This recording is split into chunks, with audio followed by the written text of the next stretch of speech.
அனைத்து சொந்தங்களுக்கும் வணக்கம். வாங்கம்மா, முருங்கீரை செய்யலாம். எப்படி செய்யலான்னு பார்க்கலாம். நம்ம சேனலுக்கு போகலாம் வாங்க.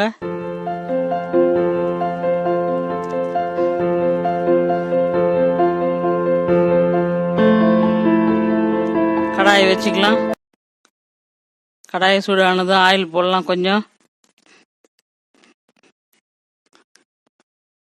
ஆயில் சூடானோடனே கடுகு போடலாம். கடுகு பொரிஞ்ச உடனே கொஞ்சோண்டு உளுந்து போடலாம். உளுந்து சிவந்த உடனே கொஞ்சம் வெங்காயம் போடலாம். ஒரு வெங்காயம் கட் பண்ணி வச்சுருக்கேன். இந்த கீரைக்கு ஒரு வெங்காயம்.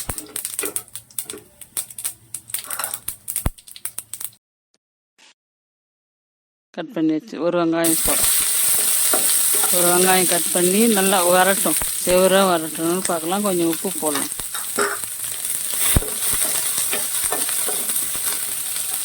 வெங்காயம் நெசிக்கு மஞ்சத்தூள் கொஞ்சோண்டு ஒரு சீட்டுக்கு தேவையான அளவுக்கு போடலாம். கீரை கொஞ்சோண்டு, அதனால் உப்பு பாருங்கள் கொஞ்சோண்டு போட்டு வதக்குன்னா கொஞ்சம் வெங்காயம் சீக்கிரம் வதங்கிடும். வதங்கிச்சு ஒரு டம்ளர் தண்ணி ஊற்றலாம்.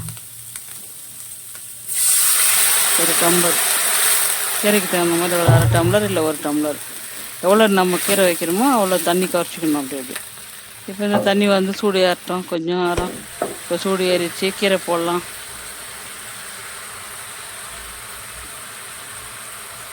கீரை போட்டு ஒரு மூடி போடுவோம்.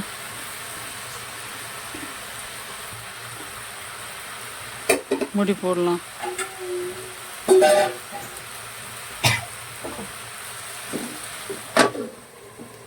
ஒரு மூடி போட்டு திருப்பி கலக்கி விடலாம்.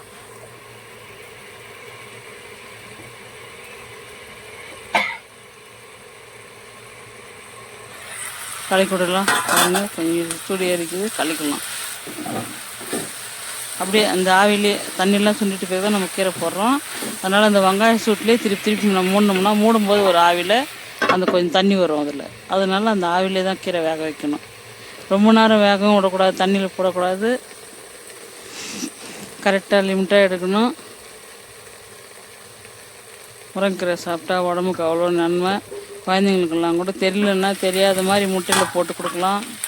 இல்லை ஒரு வடையில் தோசையில் போட்டு தரலாம். கொஞ்சம் அரைச்சிட்டு குழந்தைங்களுக்கெல்லாம் அந்த மாதிரி போட்டு கொடுத்தா தெரியாத மாதிரி உடம்புக்கு போன் ஸ்ட்ரென்த்து நல்லா இது ஆகிடும். போன் ஸ்ட்ரென்த் ஆகிடும். முருங்கை சாப்பிட்டா அவ்வளோவும் இது கோல் ஊனாமல் நடக்கலாமா 100 வயசு வரைக்கும். அதனால் குழந்தைங்களுக்கு சாப்பிட மாட்டாங்கன்றதுனால பருப்பில் போட்டு கொடுக்கலாம். அவ்வளோதான், முடிஞ்சிச்சு. இப்போ வேர்க்கடலை 50 வேர்க்கடலை வறுத்துருக்கேன். 4 மிளகா வறுத்துருக்கேன். இந்த கீரைக்கு தகுந்த மாதிரி 4 மிளகா வறுத்துருக்கேன். 4 பல் பூண்டு.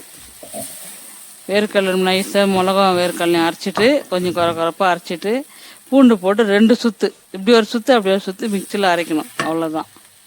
அரைச்சோம்னா பூண்டு குழகுழன்னு ஆகாமல் அப்படியே உதிரியாக இருக்கும்.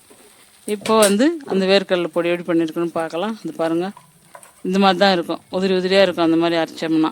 இப்போ போட போகிறோம். ஃபைனல் அது வேர்க்கடலை பொடி. பாருங்கள் எவ்வளோ உதிரியாக இருக்குது.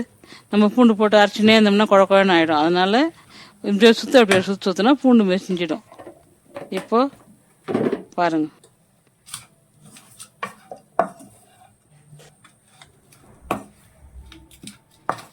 முருங்கீரை ஃபைனல். சமைக்கிறது ரசித்து சமைச்சோம்னா ருசியாக இருக்கும் ரொம்ப. அது மாதிரி சமையல் லவ் பண்ணணும் சமைக்கும்போது. அப்படி பண்ணும்போது பண்ணாதான் பயங்கர டேஸ்ட் கொடுக்கும். பொறுமை இருக்கணும் சமையலுக்கு எப்பவுமே. பசங்களுக்கு பழகணும். சிறுதானியெல்லாம் பழகணும்னா அவ்வளோ நல்லது. அதில் முருங்கீரை எல்லாத்துலேயும் ஆட் பண்ணி கொடுக்கலாம்.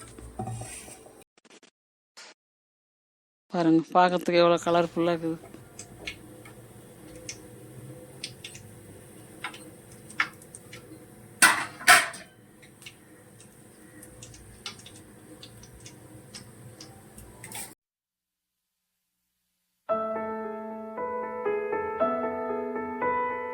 லைக் பண்ணுங்க, கமெண்ட் பண்ணுங்க, ஷேர் பண்ணுங்க. சேனல் கிளிக் பண்ணுங்க, பெல் பட்டன் அழுத்துங்க, சர்ப்ரைஸ் கொடுங்க.